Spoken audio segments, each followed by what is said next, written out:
welcome back to Teacher Quit Talk. We have a rare episode where no one's quitting that we know of yet. We have the incredible teacher, Miss Bond. I will allow you to introduce yourself to the people. Who are you? Why are you here? What are you loving? What are you hating? Hi. Oh my gosh. I am Chanea Bond. I am a Texas teacher. This is my 9th year teaching, and I just need y'all to know that I got so much street cred today because my students were like, what are you doing? Why do you have lipstick on? And I was like, I'm doing a podcast. And they're like, doesn't it make sense? Why do you have lipstick on? And I was like, listen, okay, when you look good, you sound good, you feel good. But then they were like, the only teachers I like are Miss Redacted, and I love her podcast. And I was like, actually, guys, I hate to tell you this, but that's who I'm going to be on podcast with. So I got so thank y'all for inviting me. I was cool in the eyes of a bunch of 16, 17, 18-year-olds today for the first time in a long time. So thank you. Hi. I'm honored. Yeah. Tell them I said thank you. I will. And that they all have detention. Yes, I will. They will not come, but I will tell them that. But I had to show them the email. I was like, actually, 'cause they were like, no way, you're not that cool. And I'm like, actually, guys, I kind of a little bit the way cool. That I'm fangirling over you, because I followed you on Twitter my first year teaching, and I was like, this woman appears to really know what's going on, and I do not. Yeah. Okay. So when was your first year teaching? I was like 2019. What? Right before. Yeah. 2019, 2020. Yeah. So that was my first year teaching. Yeah. Okay.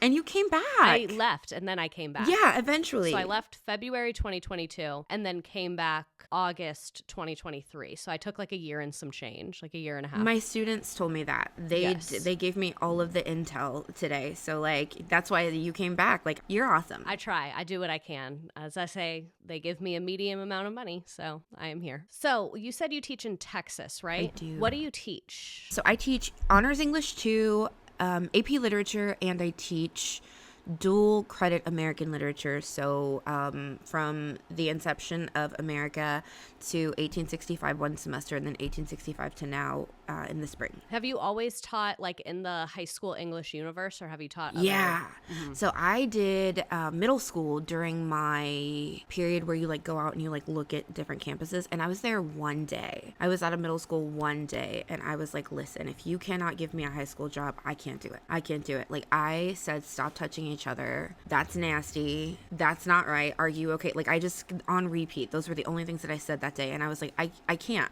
My brain does not. It is gross overload. So yeah, I've always taught high school. I started with freshmen my first 2 years, all freshmen, and I've worked my way kind of through. I've taught everybody, including seniors. These are the last 2 years are the first 2 years that I taught seniors, and that's been a different piece. Seniors are a very different vibe. I've never taught a full class of seniors, but I've had a couple because they'll switch schools and some schools do it differently. And I'm like, oh, after February, you're giving nothing. And that's so understandable, but you are giving me literally nothing. Absolutely nothing. And it's really weird because you're just I can empathize, right? You're like, I get you're in between this world where sometimes you have to ask to go to the bathroom and you're being able and then on the other side you're making these life-altering decisions. I get it. A military recruiter called you. You're in a weird spot. Right. I get it. But also you're going to maybe fail. And that is a really awkward thing to say to somebody who's 18, who's done this for 13 and a half years.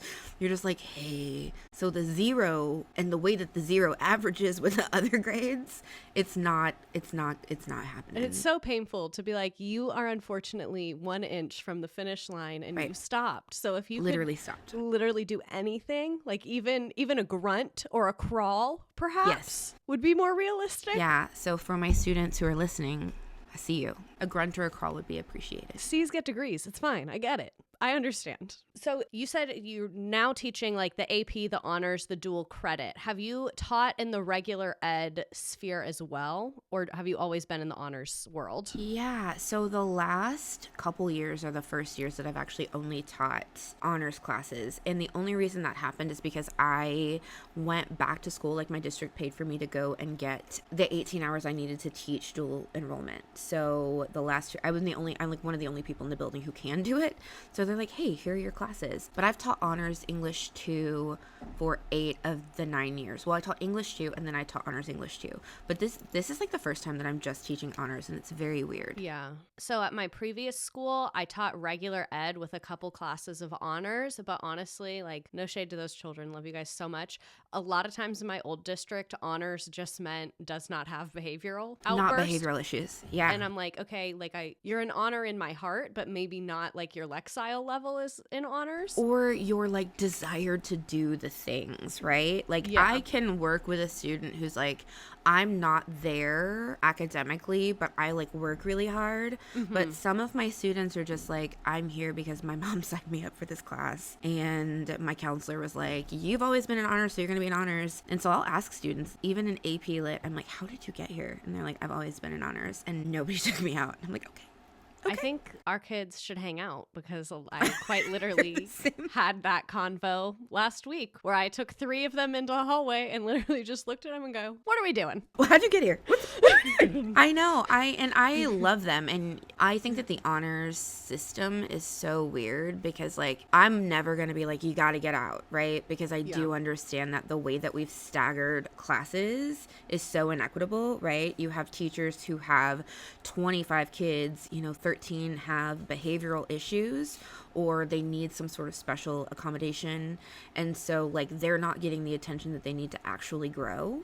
So I'm never going to be like, kid, you can't stay. But I'm always like my kids who seem to be like, you're with it, you know what's going on, but you like refuse to do the work. I'm like, what are you doing here? Like, how can we change the situation? And anytime I'm like, do you want to go to an on-level class? They're like, no, I'm not doing that. And I get it. I totally understand because that's a different type of hard. And so this is my first year teaching an advanced placement class. I'm teaching AP US history. Some of these honors kids really do shade the regular ed classes and they don't want to go in there. And I'm like, if you don't leave those kids alone, like, stop it. So my first 4 years teaching, I was an IB teacher. And I taught at an IB school. So International Baccalaureate is like AP, but like on drugs. And it's like you have to start when you're like 14 and it's like all or nothing. Yes, you're in it or you're literally not. And there's some classes you can take for 1 or 2 years, mostly the 2-year route. But like these kids are in like 6 IB classes, and they're little pod people. They're just like, we go to this class together, because we only have so many classes we can take, and in order to get the IB diploma you have to take all of these and then you have to like submit these papers. It's really collegiate. And I had one student in particular who used to call the on-level kids Gen Pop. Stop, sir. And that's not okay. And so we had to have a talk, like, listen, you guys are you're doing more work because you have to, but like when it comes down to it, like there is this like elitism that comes from like working hard, right? And doing more work in high school. But yeah, I have to have those conversations with kids. And I mean, the Gym Pop comment was funny because it's clever coming from like a 17-year-old. But I was also like, why do you think that that's okay? What is it that you're doing differently? So I do have to spend a lot of time being like, you guys are kids. You're all kids. And the things that those students are going through and the types of classes that they're going through, like it's hard in a different way. And like a lot of you would not survive. It's a completely different set of expectations and environment and challenges. And what's funny to me is both of my sets of kids say that I am meaner to them than the other ones and say that like the reverse class is harder because my AP kids are like, oh, you make us write essays, you don't make the other kids write essays. And then my other kids are like, you take our phones and make us take quizzes, you don't make the AP kids take quizzes.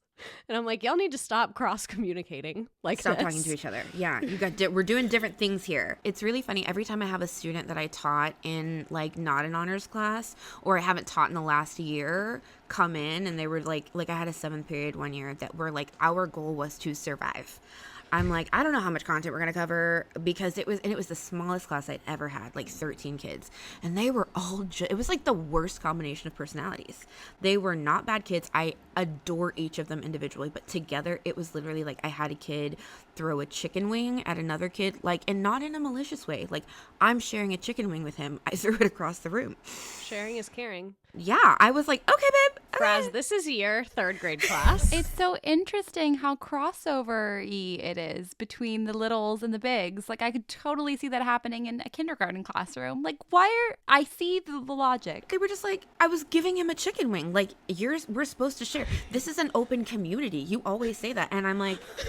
And then the kid and the kicker, and this is why it's burned in my memory, is because the kid caught it with the book that they were reading. No. So like we did free reading time, and so he was like, "Oh, I got it," and I was like, "Oh, that's my book." I love lemon pepper sauce on page 37 of The Great Gatsby. That's exactly what they needed in that chapter. And they were proud of themselves, and that's it. And that's the class. They were so like, I caught it, I shared. There was no like, they did not understand why I was mad. And why I'm still mad. So when those kids walk into my classes, my kids are like, he just said 4 cuss words. Why aren't you mad at him? And I was like, it's a different relationship. You're like, you see how he's in the room? Yeah. That's progress. Right. We're doing a thing. Or do you see the fact that he came in and said hi before he started cursing really loudly? Like, that's a thing. We're doing a thing. It's all about relationships. But then I try to tell them that, like, my relationship with you as, like, an honors kid who's on their way to college is very different than my relationship with someone who's, like, really struggling to get through high school because they don't have the support systems that you do. So they seem to get that, but it's always like you let that guy come in and get a bottle of water, but you said I couldn't get a bottle of water. And I'm like, okay. And you still can't get a bottle of water. I have random kids I've never met in my life coming to me asking me for bottles of water on a daily basis. Miss, you got a bottle of water? Do you know my name? I don't. I don't know your name, miss. I just thought you looked like you had a bottle of water. Okay. It's so funny that your incident was a chicken wing, because literally on Friday there was a chicken wing on the floor in front of the lockers by my classroom, and I looked at the guy who teaches next to me because we have to stand in the hallway, and I pointed to it and I said, "That's so me right now." And he was like, "What do you mean?" And I was like, that is me. Like, that's how I feel right now. I feel like that chicken wing on the ground in the corner of the lockers. And he was like, are you okay? What are you talking about? At this public high school. He goes, "You're a woman." And I was like, "No, that's me. That chicken wing." You teach them so much there. I'm going to use that as a metaphor in my next period. I'm like, imagine, right? A chicken. What if I told you I am that chicken? What would you say? What would you say about who I am if I said that? It's happening. That's the bell ringer for tomorrow. Thank you so much. I love seeing your bell ringers on Twitter because it always humbles me in the best way, that I'm like, oh my God, I don't know. And I realize that I'm like, they're in the same grade as my students. And I'm like, I really got to stop acting like I know so much, because I really have no idea what you're talking about. Because literature was, my poor literature teacher. It was like pulling my teeth out. And to make matters worse, my sister is a very into literature person, and he taught her. So he saw the last name and was like, "Glorious." And then I showed up. Yeah, I get that. So people are like, "Oh, you teach English? Oh, those are my worst subjects." And I'm like, you can read. So Yeah. you did. I bet you did fine. And you're here, wherever it is. Like, you graduated and you're like, so it's fine. You did the thing. But yeah, it's such a different way of looking at things, because it's just like everything feels like cryptic, and it's not. It's really not. It's sometimes it just is what it is, but like never in my brain. And so my students are always like, I'll be like, "Whoa, what, that sentence?" And they're like, "Oh my God, please do not do the thing." And I'm like, "No, guys, think about what it means that this is how the author started." And they're like, they just wrote down words. I like, know they are so sick of you. they're so like, tired of me. So like, tired of I'm me. excited and I'm with you, but I know that they are so over it. And I can read something, I'll be like, "Oh, that's interesting phrasing." And they're like, "Is it wrong or what? Is it right or is it wrong?" I was like, "No, it's interesting. It's just interesting." I was vibing with it, but then I was not vibing. "Can you explain it?" And they're like, "I'll rewrite it. I'm done. I don't even care. And I'm like, okay, I just thought we were doing a thing, but I'm the only one who's ever doing a thing. It's only me. It's just me. You're like, I'm the only one having fun, and I'm not even really having that much fun. So No, not at all. And this is the third time I've done this today. But okay, whatever. You guys just do you. You do you. realized how much English teachers are our strongest soldiers this year of having to really write essays with them for the first time, because you'll laugh at this. I just gave them a prompt and I was like, write an essay, because I just assumed. What do you mean by essay, miss? I don't know. I gave them a rubric and a prompt, so I kind of thought they could take it from there. It was quickly proven wrong. No. What, can you tell me what happened? Can you just what did they try? Yes, they really did. Like, a lot of them really did try. A lot of them plagiarized it. And I was like, that is a form of trying in a way, if you think about it. That's better than nothing. And then some of them really tried and did not do great, but tried so hard. So I ended up just kind of grading it on like a completion vibe. Then I just abandoned that for a good month and a half. And I said, nope, not going back to that. And got through a couple more units. And then we did another one that we spent a week on and did an outline together first and read many examples. There it is. And I was like, that was way more painful, but I think we're really getting somewhere now. They learned something. They really did. And we just did our third one and I was like 8. The amount of kids that did not laugh when I said, what's 4 + 4? When we did our writing conferences.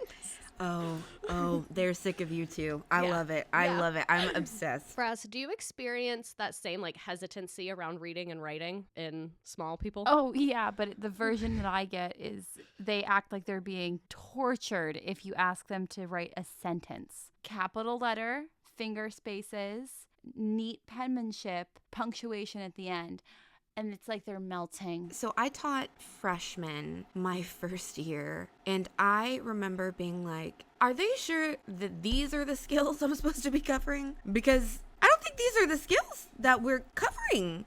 You want them to make an inference and then support it with detail? Oh, okay.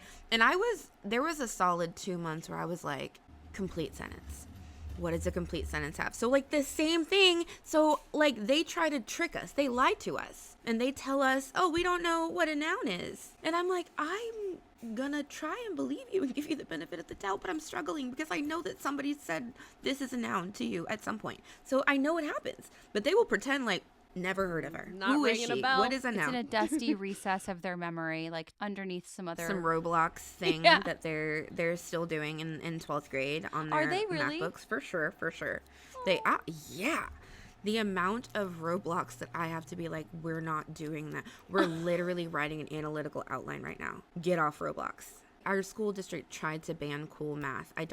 I know it didn't happen. I know at least one student hacked it. I love when they outsmart a multi-million-dollar district. I love it. I know. I'm like, they need to hire y'all. No, I'm like, Craig in there is not holding it down. Right. We need to this should be an internship class. Right. We'll save the taxpayer a couple of salaries. I'm seeing all wins here. You want to know who is going to tell you if it's working? A 9th grade boy. He is going to tell you if your firewalls are firewalling because they can get through it. I had this kid at my old school. This was fascinating. So his dad was a multimillionaire tech guy. And this kid just randomly showed up at our school and was like, I've never gone to public school. I want to try this before I graduate. So was just with us for 12th grade. And I was like, period. He was bringing all these computer parts to school and opening the district laptops and replacing kids' processors. And I was like, this is probably illegal, but the way you're doing more for education inequality than the government is incredible right now, sir. What a king. Right? What the hero we need. I was like, you took your dad's Amex and you ran with it. I love that. When I almost hit his dad's Tesla, he was so nice about it. So great family. I love Listening to you guys talk about high school is just so informative to me. I feel like I'm just listening because I don't know anything about anything. I don't even think I know what honors is. I know what AP is, but those are different, right? AP is the college board, and that's a nationwide thing. So I teach AP US history, and an AP US history teacher in Alaska or Hong Kong, because it's actually worldwide, we're all using the exact same curriculum, and the kids take the exact same test. Honors is just, correct me if I'm wrong, it's the quote unquote harder version of the same curriculum. Or more advanced? For us, honors is pre-AP. So we have honors English 1 and honors English 2 because those don't have AP courses. And so junior or senior year, they'll take AP literature or AP Lang with me. And that is, again, college board. In English, it's not as mandated. It's you need to do these types of texts. but they just get, it's just like, you need to cover all of this material. What it is specifically is fine, but you need to do like so many short stories, so many long form things. You need to do some plays and it needs to span like from the 1500s to now. But like I don't have like, I know the APUSH is very like specific. No, mine is like, these little kids better know what the Teller Amendment is or your ass is on the line. Yeah. Like they're very APUSH is very explicit, which I kind of like. I love an explicit list because give me a list, I'll get it done. Right, I will make it happen. Yeah, no, AP Lit is just like, you need to know the essence of 16th century literature. To me, that's and I'm harder. like, can you tell me what it is? Can you tell me what the essence is? Because I don't know. You're like, quick question, not a child, but I don't think I know what the essence is right now. I Google so many things. I'm like, I have the lit chart. My kids will be like, hey, I'm going to look this up. And I was like, this is on page 20 of the lit chart that I already printed out for this text, okay? I know. I looked it up too.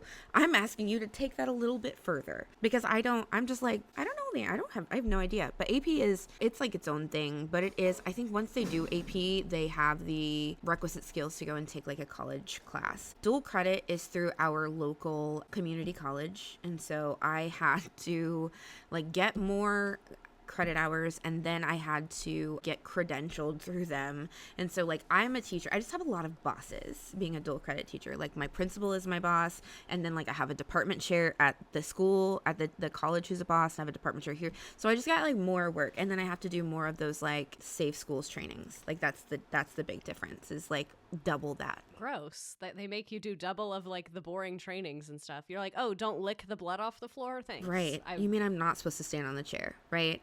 That's not it. Okay. So I'm curious, do you have, I know a lot of people have strong opinions about AP versus dual enrollment and IB versus AP. What are all of your thoughts on that? Literally, I could listen to you talk for an hour just about that. So what do you think? I was like, I feel like somebody's gonna get so mad. They'll be fine. They'll get over it. I was like, I have been like arguing with people on Twitter all week, and I'm sure that this is going to be uproarious, but okay. So I see the value of each of them. There's my political answer. I am not a huge fan of AP. I'm not a huge fan of College Board. I think that they're the devil, and I think that they have way too much of an impact on what's taught in schools. Like suddenly everything looks like AP exams and TSI, and I'm like, well, what happened? Because that's not, a lot of our kids aren't actually going to college and don't need like composition or like American literature. So why do their standardized tests reflect that? I think College Board does not use its power for good. You know, you've got all these book bans, and they're like, cool, it is what it is. It's fine. They're like, so this year the SAT is digital, guys. Have nothing to say about the book bans, but everyone bring your Chromebooks right. charged. Everybody, and make sure it's charged. Make sure it's charged. Chargers will not only not be available, they will be confiscated. Right, because that is not that's not on the approved list to take the SAT. Yeah, it's just so... It feels like a scam to me. I do like the AP curriculum because I think it spans a lot of good stuff in literature and in Ling. I've done a little bit of studying in Ling. IB, for me, is, I think, the best, most legitimately rigorous curriculum. I was an IB kid. So I went through the program, and then I went and I taught with my teachers. So that was amazing. And the students that I taught, they were just the best, sharpest, most thoughtful students, because they had to, like, nothing that they did is in a silo, right? Everything is connected. Your art needs to be connected with your English, needs to show up in your lab reports, and all of that is connected to history. They were all just together, and we were always a unit and a team. So when my students went to college, and when I went to college, it was like the first 2 years were like, this is easy. They've been telling us that this is gonna be so hard, but like I could do this. I did not. I was so prepared for college that I didn't do anything for the first 2 years. I was the same way. I had like a 4.0 and was not studying at all. And I was like, that is when I realized we have a education crisis in America. I was like, these people don't know what the fuck they're talking about, and they can't write an essay, and we're 19. Right. It's like AP Comp was harder than this. What's happening? happening. Right. I'm like, they have been lying to us the whole time. I don't think that my students experience that. I think sometimes I have a few students who've like gone off and they're like, AP Lit is harder than my composition class. And I'm like, well, yeah, because you can write an essay, because if you didn't, you wouldn't have been in AP Lit. But I think that most of my students still struggle just because college itself has changed. It's really hard for them. But I think that IB is so holistic in that these things have to be connected. When you're in college and you're taking classes that you love, those things do start to bleed into each other, right? Like my feminist studies classes were like intimately connected with my like 17th century plays that I had to be reading. And so I was allowed to connect those because I had great professors. And I think that the IB education really makes them think deeply about the things that they do. And it also makes them think about like these global contexts that they have to think about everything. So they do a lot of research about what's happening, you know, in different parts of the world and what that looks like and how our culture impacts, you know, who we are and how we see the world. So I just think it's just so holistic, and it really nurtures more of the whole child. I mean, it's still kind of an evil corporation. No offense, IB. I have no IB experience as a child or a teacher, but from what you're saying, it sounds very community based, which I think is very good for them. And I think that a lot of education, especially at the high school level, is not very community based. Like a lot of kids, none of their friends have identical schedules to them. We put a lot on high schoolers in terms of keeping track of dates and objects that I feel like most adults probably could not handle. I don't. I'm like, I literally, my kids will watch me like go around being like, is it due today? Or like, where's my clicker?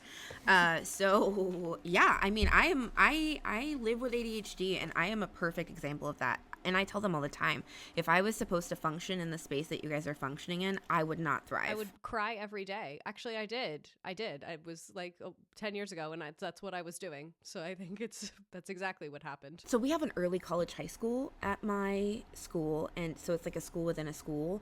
But even there, like kids are allowed to take classes from all over at the community college level. So like even they don't have a sort of like cohort that they've been through all these classes with. It really is sad. Now that I think about it, it is an absence of community. And like, you don't have people who you're like, she was being a total ass today, right? Like, yeah. Mrs. So-and-so is not it. And it's like, yeah. Or like, hey, did you do the reading? So can you like tell me what happened real quick? Like those were like my best friend. Like if I didn't read, she read. And if she didn't read, I read. And we were in sync.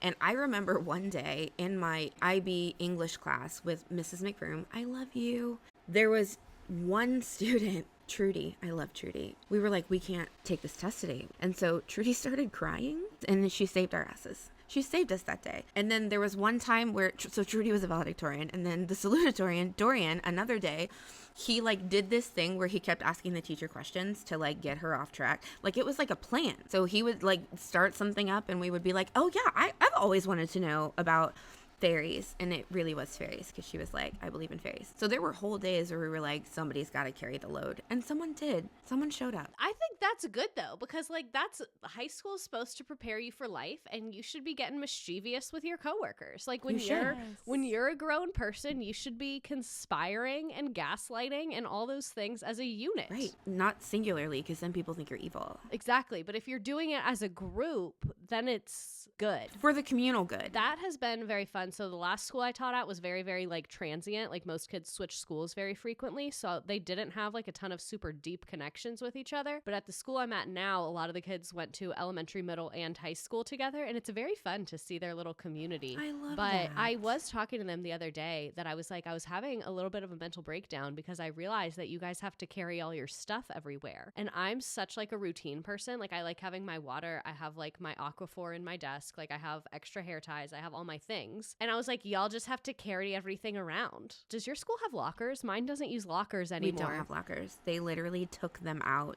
the COVID year. Nobody used them. I don't understand why COVID equaled no lockers. Like we had like a school remodel, and they were like, they just were gone. And it takes me a minute to remember that they used to be there. And now I'm like, what's in the walls? What's in here? What are you guys ours doing? are there. We just don't use them. They're all permanently locked. I had a school that wouldn't let the kids bring backpacks. That's crazy. Like that's like we just expect these tiny people people to show up here every day and have no needs? No, girl, they expect me to keep all their shit in my room. Okay. I was like, there it is. Elementary. There it is. Okay. Get an IKEA cube storage. You'll be fine. So much IKEA storage. I like bought a Michael's little cube thingy today, or like this weekend, and brought it to school today. And I'm like, oh, I'm so excited. One thing that I love about teaching is it enables us to buy so much stuff. And as someone who loves a knickknack, loves an organization system, this is really the field to be in. It really is. And you can find a use for anything in the classroom. You really can. I have so many Legos. I'm a high school English teacher, but they were like on sale, and I was like, hey, oh my gosh.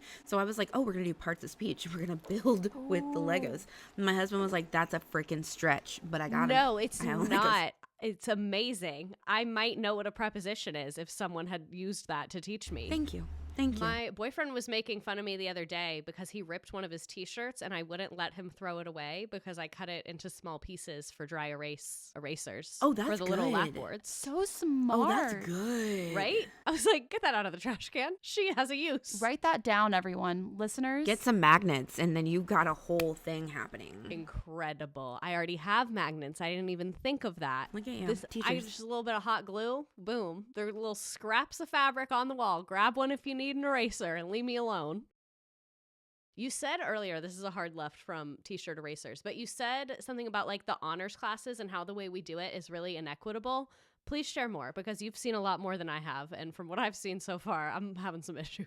I mean, you hit the nail on the head when you're like, they're not behavioral issues. I think a lot of students are like, I don't actually like doing advanced English, but I cannot function in a class where, you know, a teacher is having to deal with the behavioral issues of students unsupported. And I mean, that's really the key, right? Like, I have witnessed classes of like almost 40 kids, the bulk of whom don't speak English, and they're all in a class together with minimal support. And I understand why a student would be like, I can't be in that class. I'm not going to learn anything. So I would rather get C's and D's in this honors class than be in a class where I'm not going to learn anything because nothing can happen in that class. I'm always pushing for better scheduling, and there's been a huge fight on all of the things about IEP kids, and that's an absurd thing because like we got degrees and we're supposed to know how to address those things, but like having students who have individualized needs without resources to provide for those individualized needs, that's the problem. It's not the students who are humans who need things. It is the refusal to schedule those students in a way where they're going to get appropriate help. It is the refusal to like have people pushing in. A lot of special educators are being used as like substitutes. And I'm like, yes.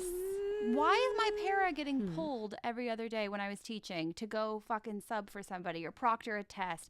It boggles the mind. I spend so much time being like, is that legal? I have a master's degree in educational administration. So I'm always like, where is that legal? Can anybody address the legality of the situation? I have a bachelor's in sociology from Florida State, so I am not qualified to speak on that. And I'm always shocked when I see something and I'm like, that feels illegal. And I'm like, nah, surely my administrators who have been trained. And then I Google it and I'm like, oh no, why am I the most informed legalities of the person here? It's very jarring. And I had a colleague in yesteryear, I will not say what school this happened at, but they had a class of 37 kids, and 11 kids had either IEPs or behavior plans that required 20 minutes of one-on-one instruction at least 3 times a week. And you're doing math, and you're like, I don't think literally.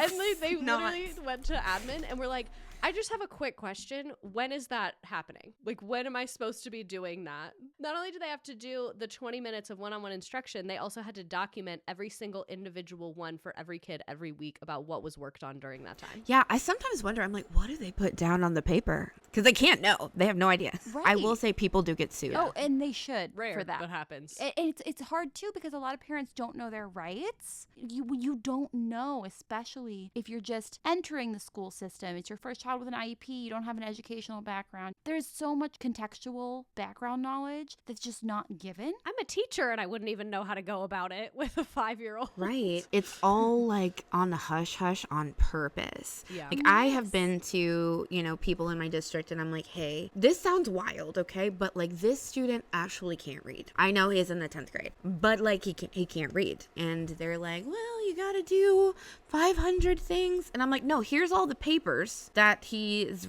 written. There's a discrepancy here. And I always get really frustrated because I'm like, how did you get here? How did you get to a class that has like an end of course assessment and no one, and I'm not even talking about teachers, right? Because we have a whole load and like maybe that kid's in the class with all of the students who have needs, but I'm like, teachers, principals, counselors, diags, how did you make it from like 6 years old to 17 and you cannot read? And it happens so often. I have asked myself that so many times. It was my first year teaching, so I was very hesitant to like really go in. And so like looking back, I wished I had gone in harder and like advocated for this kid more. But I had a girl who I was like, she literally cannot read. And I realized because after like our third test, she came one-on-one for help. And I was like, oh my God, she literally can't read. Mind you, I was 21 years old with a sociology degree. So I was like, I don't know what the fuck to do about that. So I went to like the admin office people and I was like, hey, this girl like cannot read. I think we might need to test her to get like services. I don't like, how do we do that? How do we go about that?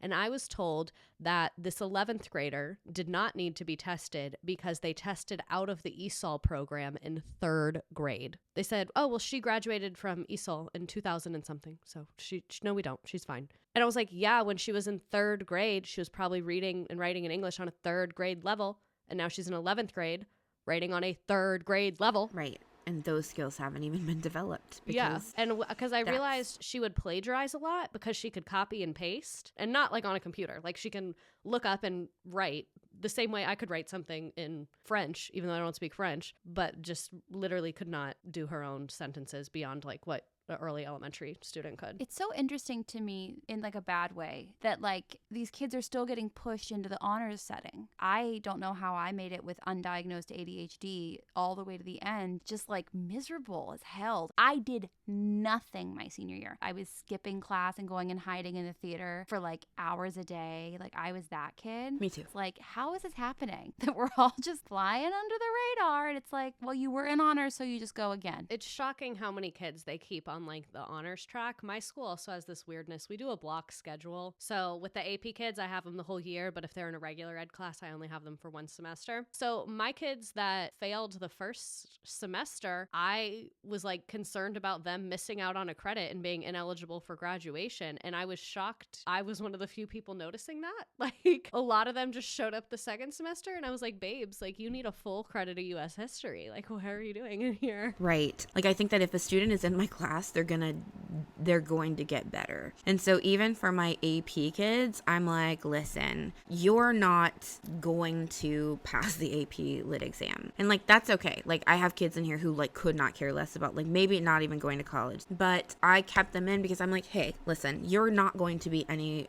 worse off, reading these literary classics. And so I'm the sucker who's like, it's gonna be fine, you'll probably pass. It's just hard for me in the system, like putting those kids into the gen ed those space, classes that are like impossible for them to navigate, and they're already struggling, which is why they're struggling in my class. So putting them in a class with a teacher that they don't know, especially at semester ice, I have a hard time doing that. So I'm like the sucker who's like, it'll be fine. I feel that way spiritually, but because of our schedule weirdness, I'm like, babe, my class is 0.5, you need 1. Bye, love you. Right. No. Yeah. Like, wish I could keep you. TTYL. You gotta Good go. luck. Have I fun. want you to graduate. I wish I could keep all of them. Sometimes I see them in the hallways now because we did get it squared away. Like, I talked to the counselors. We're all good now. They're where they need to be graduation Good. ready. But I see them in the hallways and I'm like, hello. I miss you. I was like, where's your new home? I also, like, so many of my students, like, do not need my class to graduate, which is a whole other phenomenon. They're like, I want to slack off an AP Lit with you. I'm not going to do anything. I'm not going to read any of the books. I don't need this credit. I'm just going to make you frustrated, Mrs. Bond, because I love you so much. And I'm like, you love me so much. You didn't read the short story because you know it's not going to count against you. And they're like, yeah, I love you that much. It's like a weird Stanford prison experiment where you have students that love you so much, but will refuse to do anything and won't leave. Right. I'm not going to go be an office aide or anything because I don't need this class. Like, they're like, work study. Right. Why would I do that? Right. I could sit next to you and ask to put things in your fridge. Seems much more appealing.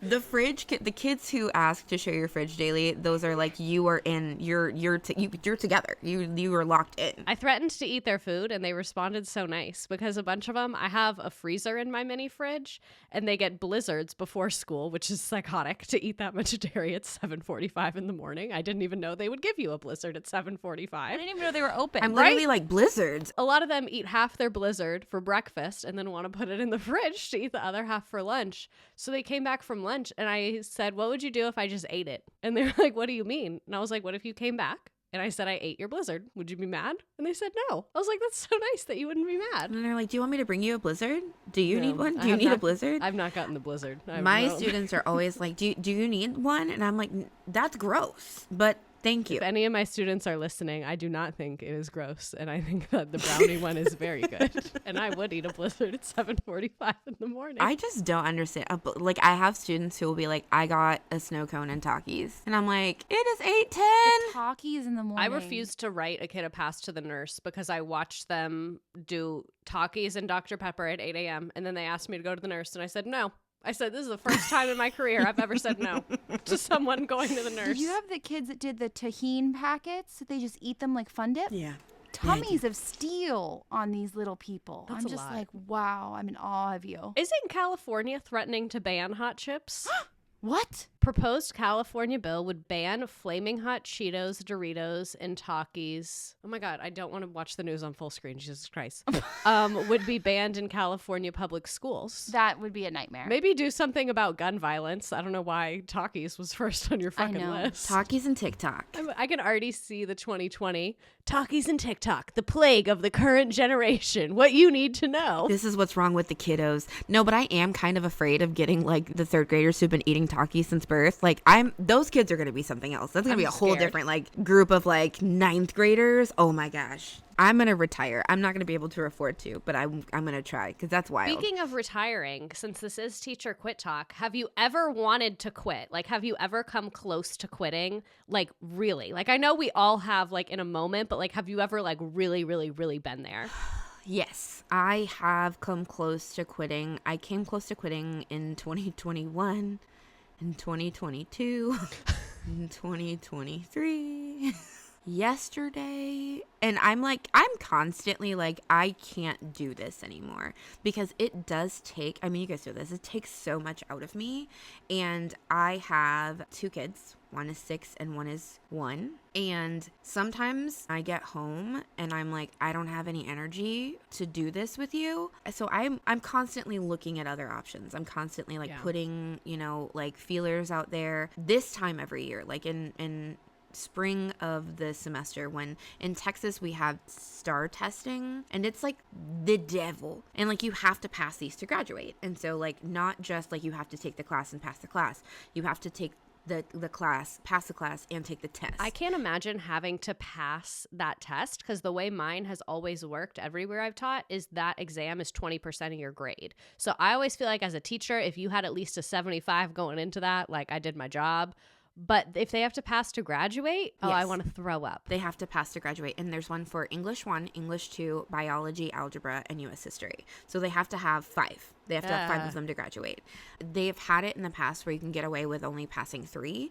But like, imagine someone coming into the country, right? And they're in the 10th grade. You've been here for 5 minutes. You don't know geometry. Right. And so that's why those classes are so terrible, because like those kids are like, I have to pass this test. My parents came here so that I can graduate from an American high school, and I need to do these like 5 tests in a language that I don't understand with minimal help in a classroom of 30 other people in a similar situation. Let me guess. P.S. The language assistance they get on a desk is a Spanish-English dictionary hard copy where they expect them to go word by word. Was I right? Sometimes there's a Spanish to English dictionary. That's not it. always, though. Not always. They have to ask for it. Yep, they have to ask for it. So hopefully the student can advocate for that because...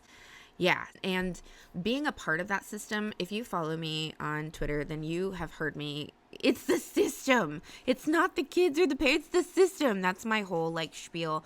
But, like, being a part of that, like, fucking sucks. I'm sorry, can I say the F word? Yes. I'm so sorry. Oh, I was like, encouraged.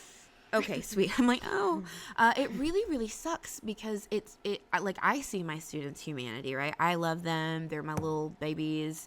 And then I get to, like, March, and suddenly I'm like... a demon has possessed my body, and I'm like, you have to pass this test. And being a part of that system makes me feel so disgusting, and I have a hard time balancing it. So it really is. So, like, I don't know if I'm gonna leave the classroom, but I do know that, like, the way that I'm having to teach in Texas is not sustainable. And because my family's here, and because my husband's family's here, and because he has a real job where he makes real money, Real grown-up money? that's who pays for the magnets in this class. That's the magnet supplier. You got to plug. Yeah, Marriage. the dealer. My students are always like, you got another Amazon package. Who's that? What's that? And I was like, it is a whole thing of Clorox wipes sent from Mr. Bond. And they're always like, gotta marry rich. And I'm like, just really marrying legitimately middle class is fine. So all of my things come from TikTok people, and my students thought that it was my boyfriend, and they were like, oh, he got money. Like, this man is buying all of our stuff. We have so many squishmallows. Like, he's rich. And they know that he works in, like, the financial world. So I think they literally thought he was like a billionaire, and he immediately, when I told him that, he was like, you need to tell them I am broke. You are broke. We are broke. These are coming from the internet. We would not. He was like, they think I'm spending hundreds of dollars on granola bars for them, and I don't know them. He was like, that you need to reset their expectations for life immediately. My husband has definitely spent hundreds of dollars on granola bars because I'm just like, hey, could you just do this one time? And he's like, you said the same thing last year. You're like, yeah, I meant one time for the calendar year. That's in the Yeah, subtext. one time this semester. Yeah, this time of year is really, it makes me feel icky, and I don't love it. And so I was really glad when you were like, can you come be on our podcast? I'm like, I'm not quitting, but I think about it all the time in March. Today's the first day back from spring break, so I'm especially like, oh God, I had to come back and be like, hey guys, did you have fun? Did you do good things? Okay, I need you to write an extended constructed response. Good morning. And we're gonna highlight. Yeah, they were just like, why are you like this? And I'm like, I'm trying to deal with my own thing. Like, I literally talked to my therapist about it, and I'm like, how do I hold all these multiple truths? And she's just like, this is weird. This is like a weird place to be. Like, it is. Education's I had weird. a slide the other day. We were writing DBQs for a push. Oh, DBQ. And I put on the slide, the header said, I feel like a villain for this, LOL, sorry. And then one picture was that meme where it's smiling through the pain. And then the other part had the 45-minute YouTube timer. And, like, the timer was going down, and they were, like, clutching their papers, and they're like, please, please, please. And I was, like, yanking them, and I was like, you're done. I have had so many instances of that moment in my class. I can't even, like, let me just write, no, you You're don't done. have it. It's over. It's the AP exam. And I'm like, they'll who am beat I? you, I think. I don't know. Someone will descend upon your school and be like, it's been 45 minutes and 3 seconds. You're disqualified. done. I told them that, so our library where they're taking their AP exams is on the second floor, and I told them I was going to get my dad's ladder and take it into the courtyard so I could look at them through the window and throw small rocks at the window if they went to sleep. Oh, they are totally sick of you. No, I they're over love it. you. I am obsessed because I literally like stand outside of the room and I'm like, wake up. And they're like, why are you here? What are you doing? And I'm like, focus. Why are you looking at me? Like, I am totally They were so happy when they found out College Board bans me from being in the room. They were thrilled. Yes. They're like, you can't come? Yeah. Yeah, ours is in a classroom that has windows, and I'm always like, Hey. and my principal's like, what are you doing? And I'm like, I'm checking, okay? I'm checking on them. Like, Do they look actual scared? sentences I've said to my principal. I'm like, you wouldn't get it, but our auras are intertwined because we're together Right. every day. So we're actually intertwined with each other. You're not a part of it, but we Right. are. See, that is community. You're building community. We're doing a thing here. I literally am like, they know I'm here. They can tell. Like, they can feel it. Like, you see how they look more relaxed? That's because I'm on this ladder. Oh, you can't see it? That's because you're not a part of this. You don't know. Oh my God. I wish that you were everyone's teacher. My kids are going to be like, you are so cool. I am influenced. Oh my God. You've influenced me. You're the best. I am mid, solidly mid, as one student told me 2 weeks ago. So that's what I'm just owning. I'm living it. If it makes you feel better, a kid very confidently told me I was their 4th favorite teacher. And I was like, 4! Just shy of the podium. I literally am always like, who? Who is it? So-and-so? Okay. I was like, that tells me more about you than me, okay? Like, there are certain teachers, right, in your building where you're like, definitely that I'm not as cool as that person. You're absolutely right. I understand why they're on the list. And then, maybe number 2 is like, okay, I could see where we would be. We're different. Maybe it's a personality thing. I can see that. Like, I'm still not right. offended. Like, it's a vibe. But then there are some people where you're like, you're like, no, you like there's him? no way. With the packets? With the egg puzzles in 2024? No, I was like, that's a you thing, babe. That's not me. It's actually, and I say that so much. It's not me, it's you. I have gotten to a point in my life and my career and being a teacher with 2 kids, I used to take things so seriously, but I'm at the point where I'm like, it's really not. It's the fact that your prefrontal cortex isn't developed. It's you. You're the problem here. And like, that's okay because you're a kid. But it's not me, it's you is like my line. That's what I might put. I'm going to try and see if I can get a yearbook quote too to put it in. I need to like embody that into my whole spirit. I had like an awakening the other day where I was grading their cartoon analysis and just like, I was really just doing the fucking most. And then I was like, girl, they're in 11th grade and it's a Gilded Age cartoon. Like, it's not life or death. It's really not that serious. Like, relax. It's hard though, because it's like, this is my whole personality. And they expect so much of us that it's like my whole life. So it feels terrible if you guys don't do something right. And I spent like all this time building it up. And like, you spent like 3 class periods working on this thing. I'm grading analytical papers right now. And I'm like, I gave you an outline. Like, I gave you a sentence by sentence outline. And you're missing half the sentences. How? And then I'm like, it's you. It's not me. Like, I always think like, what could I have done differently? And I've gotten to a point where I'm like, nothing. You're like, I was perfect. I think my performance was great. I actually did great. No, I get an A. You don't get an A, but I get an A. And it really is. I mean, I think that we as teachers, because like this is our profession and we make money doing it, we take this very seriously. And I said this on Twitter. I'm like, we are with these kids for like, I'm with my kids for like an hour and a half every other day. Like, they do not care that much. And sometimes I say things and they don't remember it. And like, that's a normal thing.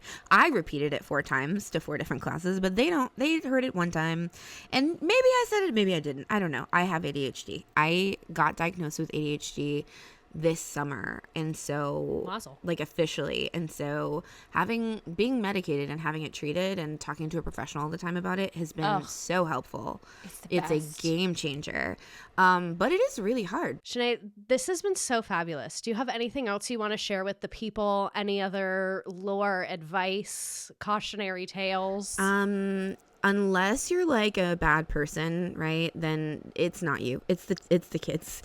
And also they're kids. Like, I think that the most important thing that we can do at this point in time, because like education's so in flux, right? Like, I don't even know like what this job's going to look like in 3 years. Mm-hmm. But just like take it for what it is and remember that like, the kids are legally obligated to be there. Yep. And if they weren't, 90% of them wouldn't be. So like, it's not that serious. It is what it is. Whatever gets done, gets done. And that's kind of where I am approaching it. So that's like, I had spring break and I'm like, okay, I'm ready to do it. And today I like got nothing on my list done. And I'm like, well, I have a podcast interview at the end of the day. So I'm really excited about that. I have bigger things. And that's all I was like, that's all I got accomplished today. So thank y'all for helping me X something off of my to-do list. Thank you for being here. Thank you. Thank you for having me. You guys are rock stars. You're amazing. You are. And I'm like, oh, my friends are famous. I'm going to call you my friend. So you are my friend. We're all friends together. This is we're a doing girls a thing. trip. Okay. Yeah. Excellent. This is so needed. And again, I am going to 100% use this as an opportunity to tell my kids how cool I am. You're very cool, and they should be very honored. Feel free to play this. Have they seen your glasses? They do give me They do give me points for my glasses because they are color coordinated. Like, since I don't have hair, I'm doing a thing. So it's like gold. That's gold, like your gold. style moment. Yeah, it's like the thing that I do, like Amazing. glasses and earrings. When my kids did a dress up day, one of them put like a bald cap on and like had like huge frame glasses and fake eyelashes on. I don't even wear fake eyelashes, but he's like, you always have mascara on. I'm like, so they get it. It's my look. Incredible. They do. They may be sick of you, but they love you. They are so sick of me, but they won't leave. And there we are. It was like, Well, if you're listening to this on your way to work, I hope this was inspiring and didn't make you want to quit. I feel like this was an inspo episode, which is rare for us. I loved that. Yeah, this was so fun. Leave us 5 stars if you love us, and if you hate us, talk to your family about that. I don't know. Don't talk to us.